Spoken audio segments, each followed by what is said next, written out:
अगर उसने आइजैक से बदला नहीं लिया तो कल को वो किसी और के साथ भी ऐसा ही करेगा। अब निक ने भी उसकी बात मान ली और उसका साथ देने के लिए तैयार हो गया।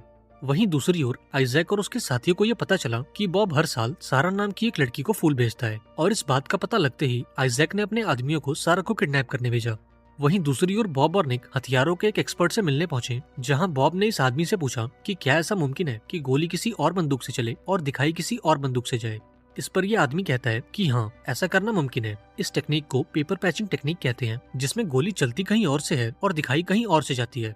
यहाँ इस आदमी ने बॉब को यह भी बताया कि तुम्हारे अलावा इतना अचूक निशाना केवल एक आदमी लगा सकता है, और वो है मिखायो। अब जब इस आदमी ने मिखायो का हुलिया बताया तो बॉब फौरन समझ गया कि मिखायो कोई और नहीं बल्कि माइकल सैंडोर है, जो आइजैक के साथ उसकी टीम में था। इसके बाद निक ने अपने ऑफिस में कॉल किया और माइकल सैंडोर का पता निकलवाया, जो कि फिलहाल वर्जीनिया में था। अब उस रात आइजैक के 2 आदमी सारा के घर में घुसे ताकि वो उसे किडनैप कर सकें। अब यहाँ सारा ने एक आदमी को तो मार दिया, पर बदकिस्मती से उस दूसरे आदमी ने इसे पकड़ लिया। इधर आइजैक को भी अंदाजा हो गया था कि अब तक बॉब ने माइकल सैंडोर के बारे में सब कुछ जान लिया होगा और वो उसके पीछे जरूर जाएगा। इसलिए आइजैक ने प्लान बनाया कि जब बॉब और निक माइकल सैंडोर को पकड़ने के लिए वर्जीनिया आएंगे तो हम उन पर हमला करके उन्हें मार देंगे। अब प्लान के मुताबिक बॉब और निक वर्जीनिया पहुंचे और एक सुपरमार्केट में जाकर बॉम्ब बनाने का सारा सामान खरीदा। अब बॉब ये जानता था कि आइजैक और माइकल भी उन पर पलटकर हमला जरूर करेंगे, इसलिए उसने निक को भी थोड़ी बहुत स्नाइपिंग सिखा दी ताकि समय आने पर वो उसकी मदद कर सके। अब अगले दिन बॉब माइकल के फार्म हाउस में गया और निक दूर बैठकर उसे सभी गार्ड्स की लोकेशन बताने लगा।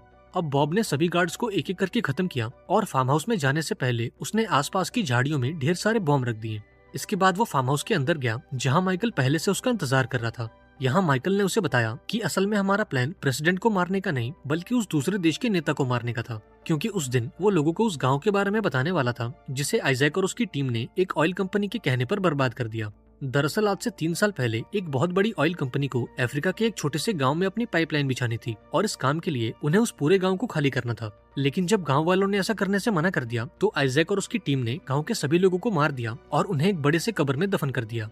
अब यहाँ बॉब को पूरी बात समझ आई कि आज से 3 साल पहले जब वो अफ्रीका के उस गांव में था तब यूएस आर्मी ने उसे और डॉनी को मरने के लिए क्यों छोड़ दिया। और अब बॉब को एहसास हुआ कि इस घोटाले में सिर्फ आइजैक नहीं बल्कि इस देश के बड़े बड़े पॉलिटिशियन भी शामिल हैं।